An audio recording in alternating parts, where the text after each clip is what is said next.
Hey every one, welcome to my channel. நான் உங்கள் ராகுல். இன்னைக்கு எதை பற்றி பார்க்க போகிறோம்னா 34 வருஷம் கழித்து கேப்டன் விஜயகாந்தோட கேப்டன் பிரபாகரன் படம் வந்து ரீரிலீஸ் ஆக போகுது. அது வந்து அவரோட 100வது படம். அது மட்டும் இல்லாமல் ஒவ்வொரு ஹீரோக்கும் வந்து ஒவ்வொரு டேர்னிங் பாயிண்ட் வரும் அவங்களோட படங்களில். அந்த மாதிரி வந்து கேப்டன் விஜயகாந்துக்கு வந்து கேப்டன் பிரபாகரன் வந்து 100வது படமாக ஒரு டேர்னிங் பாயிண்ட்டாக அமைஞ்சிச்சு. அவரை வந்து பாராட்டுற விதமாக வந்து இந்த படத்தை வந்து ரீரிலீஸ் பண்ணுறாங்க. 1991 ஏப்ரல் 14 வந்து இந்த தமிழ் புத்தாண்டப்ப இந்த படம் ரிலீஸ் ஆச்சு. இந்த படத்தை யார் எடுத்திருக்காங்கன்னா ஆர்கே செல்வமணி வந்து எடுத்திருக்காரு.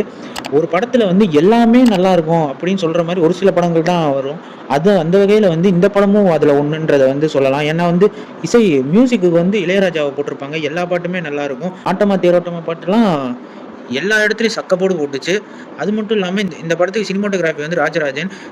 ராஜராஜன் பண்ணுற எல்லா சினிமோட்டோகிராஃபியும் படத்துக்கு வந்து ஏற்ற மாதிரி அவ்வளோ அழகாக பண்ணியிருப்பாரு.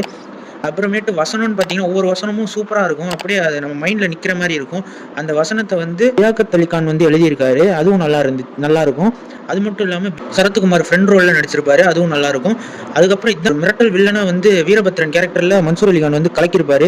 இந்த படம் தான் மன்சூர் அலிகானுக்கு முத படம். இந்த படத்திலேயே வந்து வீரபத்ரன் கேரக்டரில் மிரட்டியிருப்பாரு. அது மட்டும் இல்லாமல் ரூபினி, ரம்யா கிருஷ்ணன் வந்து ஏகப்பட்ட பேர், லிவிங்ஸ்டன் எல்லாருமே நடிச்சிருப்பாங்க இந்த படத்தில். இந்த படம் தான் வந்து இப்போ நான் சொன்னவங்களோட திருப்புமுனை படம், அதாவது டேர்னிங் பாயிண்டாக வந்து அமைஞ்சிருக்கு இந்த படம். அதனால தான் இந்த படத்தை வந்து ஒரு படம் நல்லா எல்லாமே சரியா அமைஞ்சிரும்னுவாங்களா, அது மாதிரி இந்த படத்தை சொல்லலாம். இது வந்து விஜயகாந்த் ரசிகர்கள் மட்டும் இல்லாமல் எல்லா ரசிகர்களையும் இந்த படம் வந்து கவர்ந்துரும். அப்பெல்லாம் வந்து இப்போ நிறைய ஹீரோக்கள் வந்து 100வது படம் வந்து சரியாவே போயிருக்காது, சரியா ஓடாம போயிருக்கும். ஆனால் விஜயகாந்துக்கு மட்டும் அவரோட 100வது படம் வந்து வேற லெவல் ஹிட்டா அமைஞ்சிருச்சு. எல்லாம் வந்து இன்ன வரைக்கும் பேர் சொல்ற மாதிரி அந்த படம் அமைஞ்சிருச்சு. இதுதான் சொல்ல போனா அவருக்கு கேப்டன்ற பட்டமே வந்துச்சு கேப்டன் பிரபாகரன் படத்துல இருந்து. இல்ல இன்னொரு ஒரு விஷயம் என்னன்னு பாத்தீங்கன்னா, இந்த படத்தோட வெற்றியோட ஞாபகமா தான் வந்து அவனோட மூத்த பையனுக்கு வந்து விஜய பிரபாகரன் வந்து பேர் வச்சிருப்பாரு விஜயகாந்த்.